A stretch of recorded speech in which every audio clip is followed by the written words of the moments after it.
Halo Sobat Donghua, pasti pada penasaran kan dengan kelanjutan BTTH Dunia 1000 Besar? Oke lah, tanpa berlama-lama lagi, yuk langsung masuk ke alur ceritanya.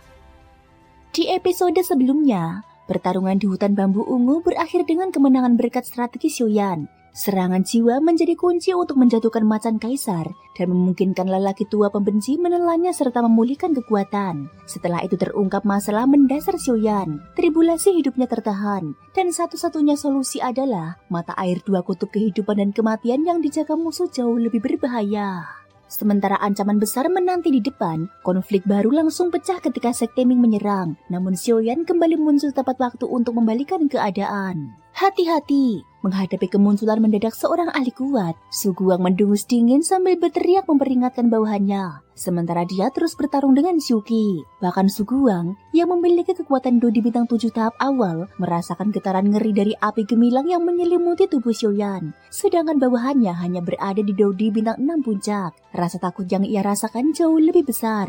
Lebih baik kau urus dulu dia, baru bicara. Melihat Xiaoyan kembali ke medan tempur, Xiu Qi segera berhenti mengkhawatirkan Mu Yingying dan yang lainnya. Meski kekuatan Xiaoyan hanya Do di bintang 6 puncak, bahkan Xiu Qi sendiri belum tentu bisa mengalahkannya. Menghadapi bawahan Su Guang jelas tidak perlu khawatir. Celaka! Sejak Xiaoyan muncul, bawahan Su Guang telah meluncurkan senjata tersembunyi yang sangat kejam. Dia langsung sadar Xiaoyan bukan lawan sembarangan. Namun saat dia hendak melarikan diri, jalannya justru terhalang oleh Xiaoyan. Mati! Penguasa api abadi di tangan Xiaoyan terangkat tinggi, bersinar menyilaukan, lalu ditebaskan secepat kilat. Kecepatan bawahan Su Guang jelas tak sebanding dengan api aneh dan penguasa kuno milik Xiaoyan. Puk! Dalam sekejap mata Su Guang menyusut tajam. Bawahannya telah terbelah dua. Kepala dan tubuhnya terpisah. Darah muncrat seperti letusan gunung berapi. Tak lama kemudian nyawanya pun lenyap. Su Guang meraung marah. Meski bawahannya lemah, mereka telah bekerja sama selama bertahun-tahun. Kini dia dipenggal begitu saja. Bagaimana mungkin dia tidak murka? Lebih buruk lagi, jika hal ini sampai ke telinga sekte Ming, dia pasti akan mendapat masalah besar. Dia pantas menerima akibatnya. Xiaoyan berkata datar setelah membunuh orang yang berniat membunuh dua gadis itu dengan senjata tersembunyi. Namun sesaat kemudian, pandangannya beralih ke Xiu Qi dan Su Guang yang masih bertarung. Dengan persepsinya, Xiaoyan tahu Xiu Qi belum menggunakan kekuatan penuh. Dia melirik tubuh tak bernyawa itu. Matanya berkilat. Untuk menyempurnakan tubuh leluhur, masih kurang tubuh ahli pil dan dodi. Tanpa ragu, Xiaoyan langsung menyimpan jasad bawahan itu ke dalam cincin penyimpanannya. Bocah, kembalikan jasadnya. Melihat hal itu, Su Guang meledak marah. Dia langsung melepaskan diri dari Xiu Qi dan menerjang Xiaoyan. Kenshin dan Mu Yingying mengangguk ke arah Xiaoyan. Senjata tersembunyi tadi terlalu berbahaya. Tanpa Xiaoyan, situasi mereka bisa fatal. Ini baru pinggiran reruntuhan, bukan pusatnya. Menyingkap terlalu banyak kartu jelas bukan pilihan bijak. Tak perlu. Menghadapi teriakan Su Guang, Xiaoyan menjawab tenang dan bersiap bertarung. Jika orang lain, mungkin dia akan membiarkannya. Namun bawahan Su Guang berani menyerang orang pavilion Fengxiang dengan cara licik.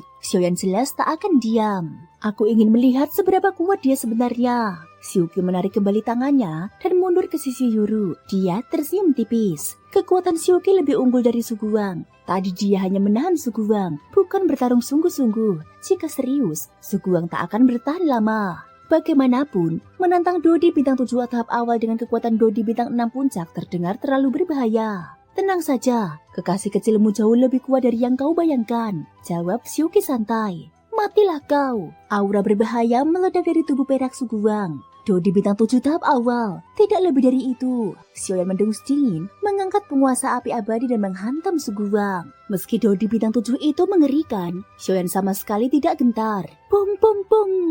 Vitalitas perak Su Guang langsung goyah diterjang serangan Xiaoyan. Ini buruk. Kemarahan Su Guang mereda, digantikan keterkejutan. Api di tubuh Xiaoyan membuat vitalitasnya sendiri bergetar. Tak bisa mengurus bawahanmu, maka ini akibatnya. Xiaoyan menahan serangan Su Guang dan berkata dingin. Orang lain mungkin takut pada latar belakang sekte Ming, tapi Xiaoyan tidak. Siapapun yang berani menyentuh pavilion Fengxiang, tak akan dia ampuni. Berani-beraninya kau membunuh orang sekte Ming. Su Guang ragu sejenak. Saat menoleh dan melihat tatapan dingin Xiu Qi, hatinya makin goyah. Dengan kekuatannya sekarang, banyak orang di sini mampu membunuhnya. Dia pun mulai berniat mundur. Sekte Ming, aku justru ingin bertanya. Siapa yang memberimu nyali menggunakan senjata tersembunyi untuk membunuh orang pavilion Wanhua dan pavilion Fengxiang? Xiaoyan membalas dengan dingin. Mengandalkan nama sekte untuk menakut-nakutinya, itu mustahil. Jangan keterlaluan. Suguang menggertakkan gigi. Ingin sekali membunuh Xiaoyan. Keterlaluan? Mengapa tadi kau tak menegurnya saat bawahanmu menyerang? Sekarang kau masih berani menyalahkan kami. Aku rasa kau niat membunuh memancar dari tubuh Xiaoyan. Sejak dahulu, prinsip Xiaoyan jelas. Jika tak diganggu, dia tak akan mengganggu. Tapi jika dia disentuh, dia tak akan melepaskan. Suguang akhirnya benar-benar panik dan memilih mundur. Karena sudah datang, lebih baik kau tetap di sini. Xiaoyan melangkah maju perlahan. Dia mengangkat telapak tangannya dan teratai api kehancuran perlahan terbentuk. Begitu teratai itu muncul, Suguang merasakan kematian mendekat. Dia langsung melesat kabur dengan kecepatan penuh. Dia tahu, jika tersentuh teratai api itu, meski tak mati dia pasti kehilangan separuh nyawanya. Mau kabur, tak semudah itu. Suguang hampir lolos, namun di detik terakhir, dia tertahan oleh kekuatan jiwa Xiaoyan. Gelombang api dahsyat menghantam tubuhnya tanpa sisa. Cerita memilukan menggema di seluruh hutan bambu ungu. Bang, bang, bang! Hutan bambu ungu bergetar hebat. Saat badai api yang menyilaukan perlahan menghilang, sesosok tubuh pun muncul di udara. Tertangkap jelas oleh pandangan semua orang. Orang ini benar-benar mengerikan. Setelah menerima serangan sekuat itu dari Xiaoyan, dia masih belum tumbang, ujar Xiuqi sambil menatap Suguang yang jatuh perlahan dari langit seperti anjing mati. Pakaian perak Suguang telah hangus dan robek. Tubuhnya penuh bekas luka bakar yang jelas, jejak dari teratai api yang barusan dilepaskan Xiaoyan. Kekuatan penghancur api kaisar benar-benar mengerikan, membuat sudut bibir Suguang bergetar tak terkendali. Xiuqi menduga, di saat terakhir dia pasti telah menggunakan benda pelindung yang sangat kuat. Jika tidak, mustahil dia bisa selamat dari serangan jiwa dan teratai api itu. Bajingan sialan. Suguang menatap Xiaoyan dengan penuh kebencian. Dendam ini akan kubayar 1000 kali lipat di masa depan. Begitu kata-kata itu terucap, cahaya perak aneh menyelimuti tubuhnya. Ruang di depannya bergetar. Lalu sosok Suguang langsung menghilang. Tak perlu mengejar, ujar Xiuqi cepat. Itu gulungan ruang tingkat tinggi, sangat mahal. Tapi jelas, permusuhanmu dengan sekte Ming sudah terbentuk. Status Suguang di sana tidak rendah. Ke depan, hidupmu tak akan tenang, ucap Xiuqi. Sementara itu, Pulau Cahaya Bulan menjadi semakin ramai. Banyak kelompok masuk dari berbagai jalur.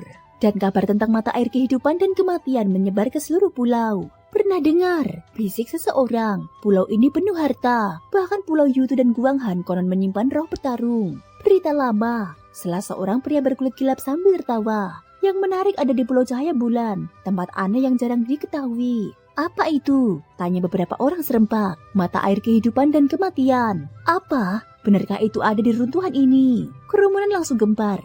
Seorang gadis berpakaian bermotif bintang melangkah maju. Di mana letaknya? Banyak ahli berjaga di sana. Sepertinya ada penghalang, jawab pria itu sambil menunjuk arah tertentu. Terima kasih. Merasakan aura kehidupan dan kematian dari arah tersebut, gadis itu segera mengajak pelayannya pergi. Setelah mereka pergi, pria berkulit gelap itu bergumam pelan. Bola bintang itu jangan-jangan dari lembah astrologi. Wajahnya seketika berubah terkejut. Sepertinya mereka dari lembah astrologi. Beberapa orang bermata tajam di kerumunan langsung bersuara saat melihat dua gadis yang semakin menjauh. Lembah astrologi adalah sekte yang sangat khusus. Jumlah anggotanya sangat sedikit, dan jalur kultivasi mereka berbeda dari sekte lain. Jika kebanyakan sekte menekuni doki, atau seperti sekte racun yang memumpuk racun doki, atau aula rimba kuno yang fokus pada tubuh, maka lembah astrologi menempuh jalan menyimpang. Astrologi. Konon, ahli astrologi sejati dapat menentukan hidup dan mati hanya dengan satu gerakan. Namun kebenaran legenda itu tak pernah terbukti. Tak seorang pun dari lembah astrologi mencapai tingkat tertinggi, sehingga posisi mereka berada di lapisan terbawah Suan Santian. Mereka hanya menafsirkan kejadian dengan memanfaatkan waktu, tempat, dan bertanda langit. Bahkan ada yang cerita tentang mengubah takdir, meski terdengar berlebihan. Karena kekuatan dan jumlah murid yang minim, lembah astrologi jarang diperhatikan. Jika bukan karena keunikannya, sekte ini mungkin sudah lama lenyap. Dua wanita tadi memang murid lembah astrologi. Gadis itu bernama Sing Taki, seorang Dodi bintang 6 tahap akhir. Pelayan di belakangnya adalah adik seperguruannya, Xiaobi, Dodi bintang 6 tahap menengah. Kekuatan mereka tergolong biasa. Xiaobi adalah yatim piatu yang dibesarkan oleh Sing Taki, sehingga hubungan mereka menyerupai majikan dan pelayan. Nona, apa sebenarnya mata air kehidupan dan kematian itu? Tanya Xiaobi heran, melihat gurunya tampak kehilangan fokus saat mendengarnya. Kau belum tahu, jawab Sing Taki. Mata air kehidupan dan kematian adalah tempat aneh. Konon dia dapat mengubah kekuatan tubuh manusia. Efek lainnya tidak tercatat, tapi mampu mengembangkan energi kehidupan dalam tubuh. Itu saja sudah cukup menjadi alasan kita pergi. Di seluruh Suan Santian hampir tak ada cara untuk meningkatkan tingkat energi kehidupan. Padahal itulah yang menentukan daya tempur.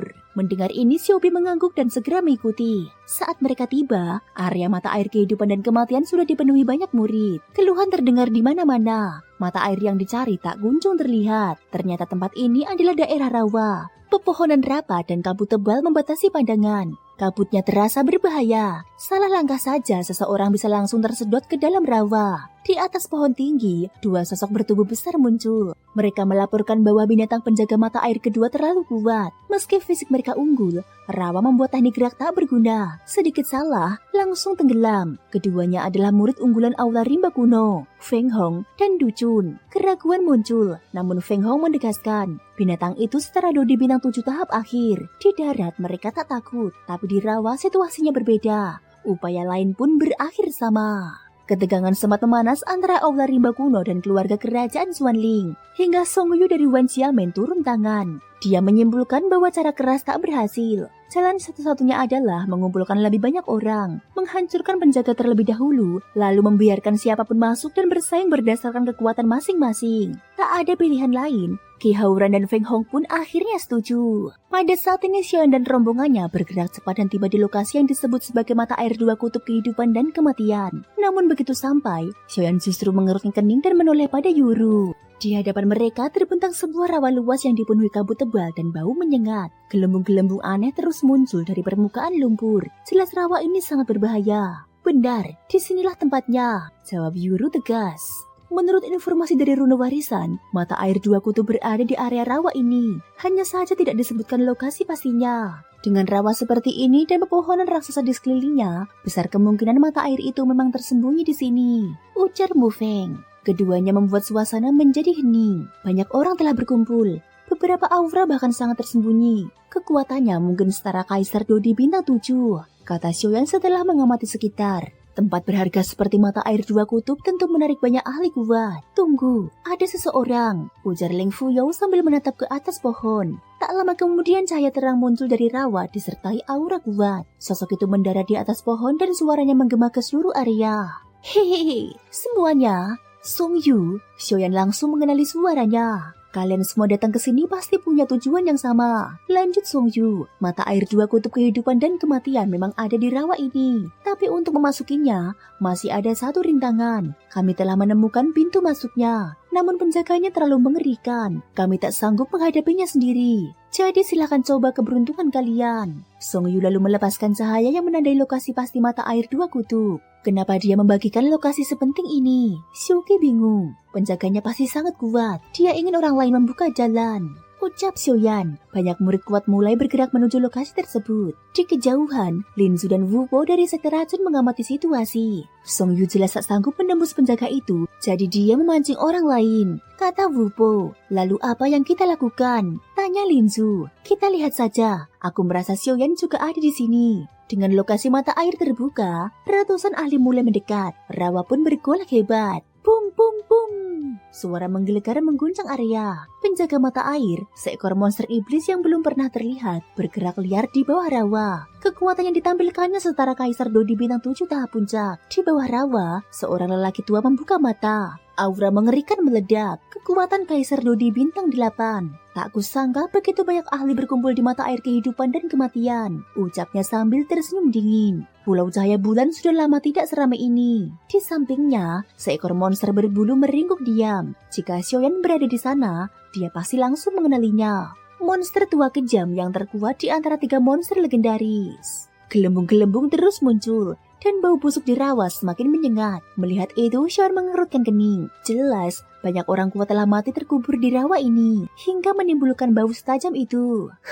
Leng Fuyou yang belum pernah melihat dan mencium pemandangan seburuk ini tak kuasa menahan muntah. Kau tidak apa-apa? Qin Xin segera bertanya. Tidak apa-apa, jawab Leng Fuyou setelah menarik nafas beberapa kali. Hanya saja, bau di rawa ini seperti memicu sesuatu. Bahkan ada samar bau hangus. Entah perasaanku saja atau bukan. Menurut informasi Song Yu, Disinilah lokasi pasti mata air dua kutub kehidupan dan kematian. Selama penjaganya dikalahkan, kita bisa langsung masuk, ucap Xiaoyan. Pada saat ini Xiaoyan teringat metode yang diajarkan lelaki tua pendendam. Dengan efek mata air dua kutub, masalah kekurangan kekuatan hidup dalam tubuhnya bisa teratasi. Jangan terlalu senang, di sekitar sini sudah ada banyak ahli. 6 atau 7 di antaranya setara Kaisar Dodi bintang 7. Tidak akan mudah, ucap Xiuqi. Dan lihat sikap mereka. Tambah Mu Yingying, Song Yu saja Kaisar Dodi bintang 7 tak berdaya. Yang lebih lemah pasti tak berani bergerak. Mereka semua menunggu orang lain bertindak. Sekelompok pengecut timpal Xiaoyan dengan dingin. Di markas Song Yu,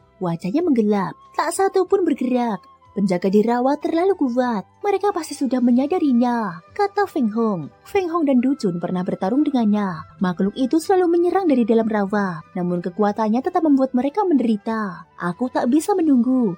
Kita butuh token untuk membuka Pulau Guanghan. Harta sejati ada di sana. Tanpa ragu, Qi Haoran melepaskan serangan kekuatan hidup ke rawa. Di saat yang sama raungan mengerikan mengguncang. Rawa yang tenang langsung bergolak hebat. Ada sesuatu di bawah rawa. Seru Leng Fuyao. Sialan, Feng Hong memaki. Kau mengamukannya. Kita semua bisa mati. Namun Qi Haoran tak peduli. Kalau tidak begini, tak akan ada yang bergerak. Keluhannya terdengar di mana-mana. Tak lama kemudian, Xiaoyan merasakan aura yang familiar dari rawa yang bergolak. Aku juga merasakannya. Kekuatannya mirip dengan kita, kata Mu Yingying. Mata Xiaoyan menyipit. Dia teringat bahwa api kehidupan dan kematian berasal dari makhluk iblis tertentu. Dan mata air dua kutub dikuasai monster tua kejam. Bisa jadi. Tanpa ragu, Xiaoyan berkata, aku turun untuk melihat. Jika benar ada api kehidupan dan kematian di bawah sana, maka ini bisa jadi satu kesempatan besar, ucap Xiaoyan. Berhati-hatilah, jika berbahaya, segera mundur, kata Yuru serius. Api kaisar menyelimuti tubuh Xiaoyan. Xiaoyan melesat dari pepohonan dan langsung terjun ke rawa. Seseorang masuk, dia menyerang. Kerumunan menjadi heboh. Xiaoyan, Wu Po dan Lin Su melihat sosok berapi itu terjun ke rawa. Orang ini tidak takut mati, ejek Qi Haoran. Tidak semua orang pengecut sepertimu, balas Du Jun. Meski hatinya tetap cemas, dia tahu penjaga rawa itu sangat kuat dan beratribut api. Dia pasti menemukan sesuatu, kata Hong Yan Belan. Kalau begitu, kita tunggu saja, ujar Song Yu. Dengan kemampuannya, dia mungkin bisa menghadapi penjaga itu. Suasana sekitar mendadak sunyi. Semua mata tertuju ke rawa, menunggu hasil. Menunggu apakah Xiaoyan bisa membuka jalan menuju mata air kehidupan dan kematian. Thank you guys sudah mendengarkan ceritaku di episode kali ini sampai akhir. Ikutin terus kelanjutan episode berikutnya ya. Terima kasih buat kalian semua yang udah subscribe, like, dan komennya. Semoga hari kalian menyenangkan. Sampai jumpa dan bye-bye.